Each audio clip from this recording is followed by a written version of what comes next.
Labą dieną. Nusprendžiau padaryti rašėlį tokių gan aktualių klausimų šiai dienai.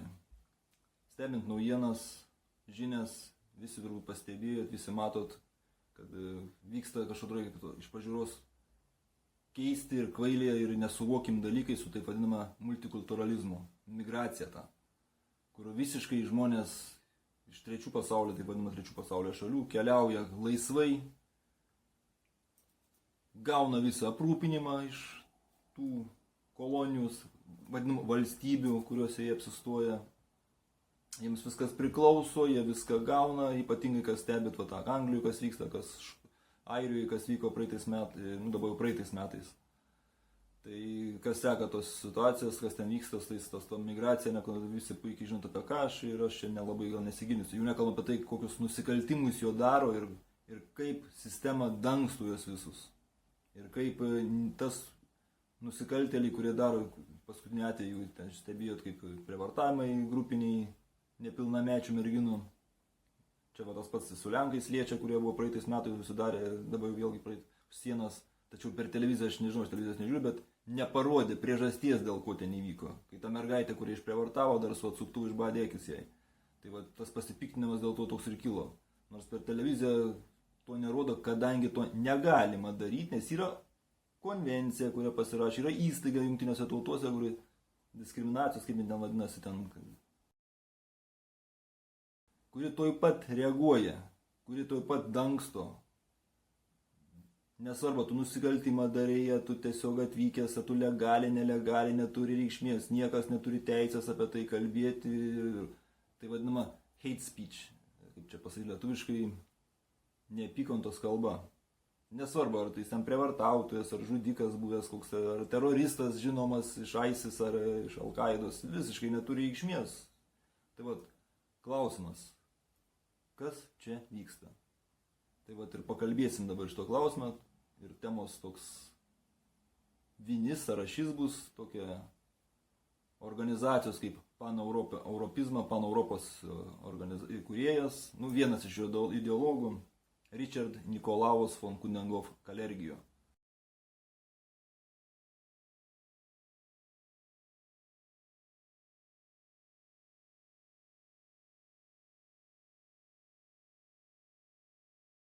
Elitinės šeimos atstovas, elitinės, čia visi tie elitai, tie galvotojai, didieji realybės formuotojai ir visi kiti. Tai čia jis vienas iš tų, aišku, vienas iš tų, čia paneuropizmo idėja nėra nauja. Čia reikėtų pakalbėti apie Mazinį, gal atskirai padarysiu. Ten visa ta šutvė susijus viena ir ta pati, jie ten sukasi tose pačiose ratuose.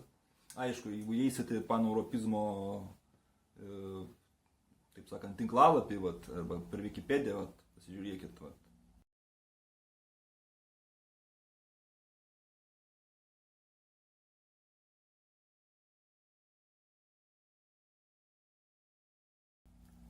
Iš karto atkreipkite dėmesį, įspėjimas jums, nieko bendro su Europos Sąjungoje neturi. Taip, kaip sakant. Kto bus apnivalsa, nieko bendro neturi. Tai Richard Nikolaus von Coudenhove Kalergio. Įdomus toks, aišku, įdomus dalykas, kodėl aš pradėjau ieškoti šitoj temai. Pradžiai norėjau iš karto perėti prie to, kam tai daroma, iš karto prie esmės, kam į Europą įleidžiami, ir ne tik Europą čia šibėje, vyksta visam pasaulyje. Jeigu norit, nežinau, kas domitės, nesdomitės, pats visam pasaulyje vyksta, ten yra kelios šalis, kurios dabar izoliavusios ir jos paraškai neįsileidęs iš Afrikos ar iš trečių pasaulio valstybių. O jeigu įsileidė, tai trumpam ten su griežtai reguliuojant tik darbo vizom, paskui dingstas nachren iš ten, kaip sakant. Bet šiaip vyksta visam pasaulyje, Pradžioje aš vedžiau, bandžiau įsivesti tokių senų terminų, nežinau aš iš kuris, kodėl pas manęs dar įstrigęs toks buvo, tai vadinama pilkųjų rasė. Kaip aš bevesdavau į tą Wikipediją, ne Wikipediją, Google visažinisgi pas mūsų, jo. Niekaip man nieko nemeta, visaip aš įsivedu Coudenhove Kalergio, viskas yra Wikipedijai. Tai tas ponas meta ir jo knyga yra, ten yra pavadinimas, aš dabar nepamenu, pasižiūrėkit. Galvoju, pabandysiu knygą, per PDF atsisiųsti, paskaityti, kažką tai atsinaujinti informaciją, kaip sakant, nenuklysti ar kažko, ką užmiršęs. Nu, bet knyga, aišku, visokias registracijas vėl, kaip visada, aš kadangi neregistruoju, duomenų neteikiu, tai negalėjau, kaip sakant, neatsisiųsti, toldu, kad vieną radau, tai yra mokama irgi, bet aš visą, idealizmas, man atrodo, kažkoks vadinamas, ten ta knyga vadina, kaip jis idealizmas, nu, nesvarbu, pamatysit patys Wikipedijai. Tai va, žodžiu, kaip aš beieškojau, niekaip neišeina. Galiausiai, blemba, vargau aš su to pilkųjų, tą terminų pilkųjų rasė. To paaiškinsiu, apie ką čia viskas vyksta. Vat, ir su pabaigoje šito vaizdainio suprasit visą tą esmę. Tai va, galiausiai galvoju, grįšiu aš atgal, kaip sakant, prie šito asmens, elito atstovo, Nikolau Kudengofo. Ir bandysiu per Wikipediją ten paieškoti, gal iš jo kalbų kažkas buvo tenai. Ir tik įvedžiau, vėl taip pat įvedžiau Richard Nicholson Kudengov Kalergijo, bet algoritmas suprato per tą laiką, kol aš kapščiaus, ko aš ieškau. Ir išmetė man jau va tokį va atsakymą. Pasižiūrim.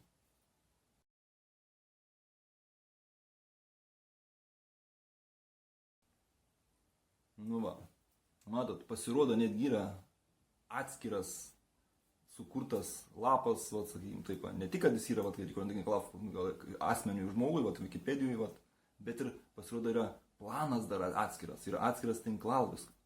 Ne tinklalapis, o atskiras, kaip čia pasakyti, paskyra sukurta šitam. Pasirodo netgi yra kažkoks tai slaptas planas. Nu, iš tikrųjų, tas, kaip jis joks nei slaptas ir jis tenai nekonspiracinis joks, tai realus planas ir tu suprasit apie ką aš.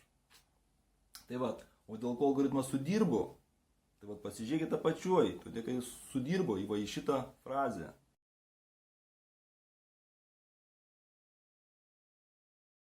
Tai va, o jis, algoritmas, suprato, ko aš ieškau, ko konkrečiai aš noriu iš jo, ne pačio kaip asmens Kalergijo, iš jo darbų, iš jo kalbos, iš jo knygos.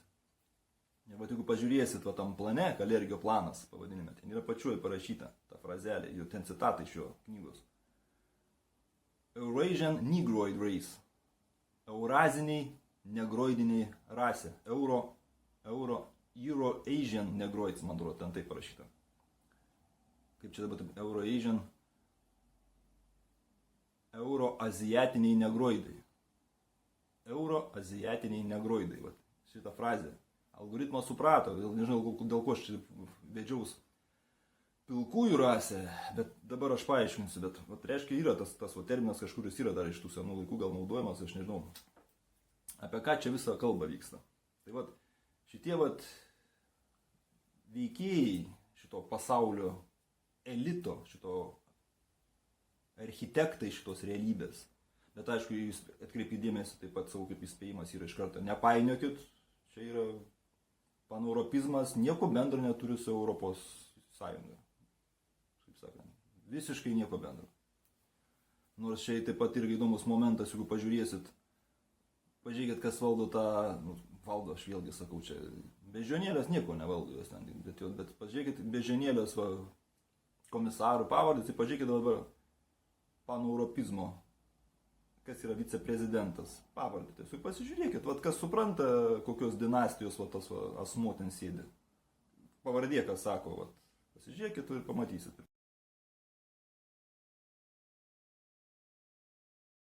Palyginkit su tom bežionėlių pavardėm, kurios strikinėja ten Briuselė, da, ten kur nors nesvarbu. Čia atskirai ilga tema, didelė, tai aš dabar ne apie tai noriu pasakyti. Tai va, šitas beje, į paneuropistų gretas jie labai žymus žmonės. Nepasakysiu visų, Einšteinas berods. Einšteinas buvo paneuropistas, irgi tos klubo narys, paskui kas ten dar iš tokių politikų buvo, man atrodo.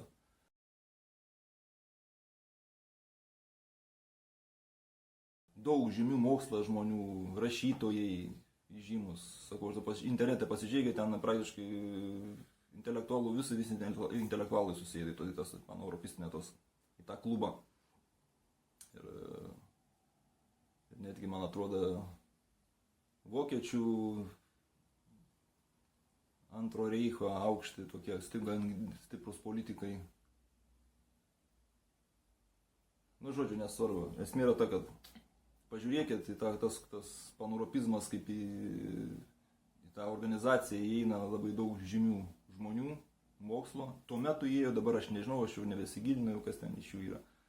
Tai va, apie ką čia viskas? Tai va, esmė yra ta, kad visi šitie veikėjai, kurdami šitą tą ideologinį tą planą tokį, kaip ir Richard Nikolaus kalbėdavo savo knygoje, jis rašė, kad ateities civilizacija nebus jokių etninių, jokių tai kultūrinių skirtumų.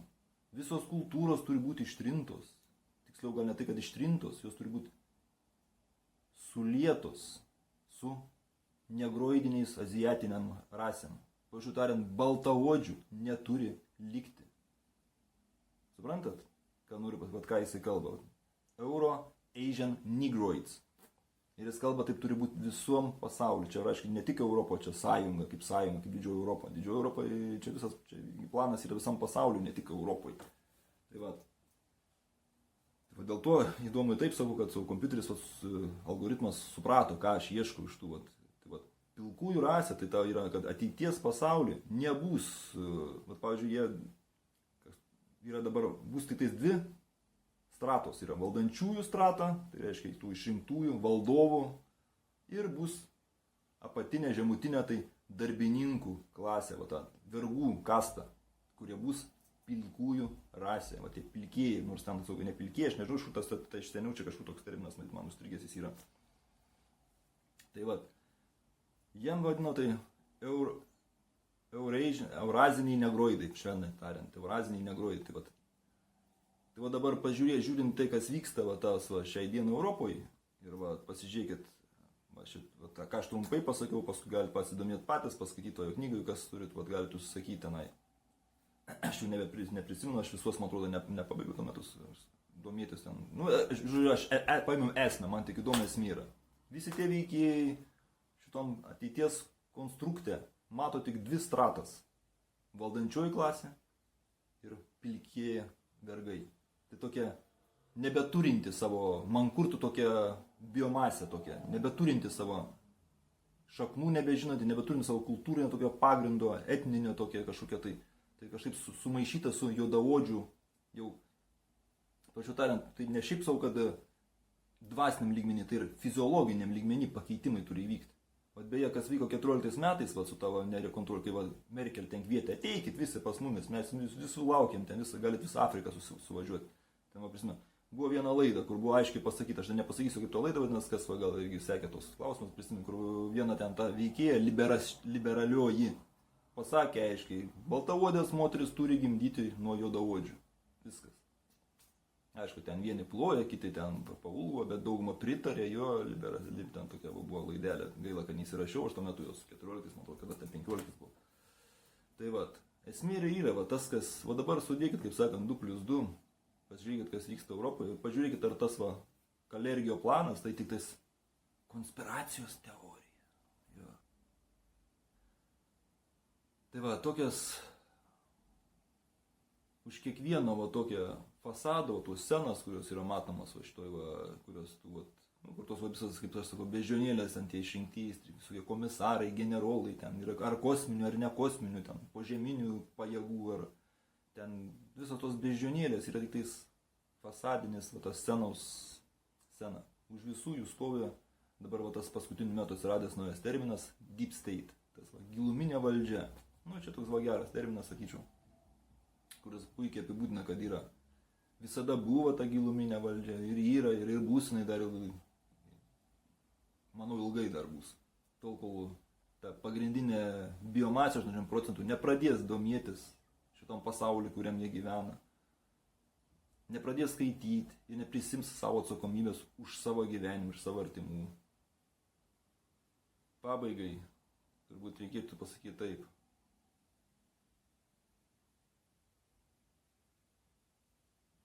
Konspiracija tai yra susitarimas. Kai tik atsirado du žmonės, atsirado ir susitarimai.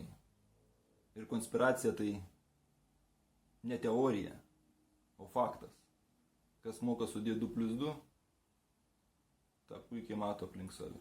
Todėl šiam kartui, manau, tiek. Ačiū uždėmesi.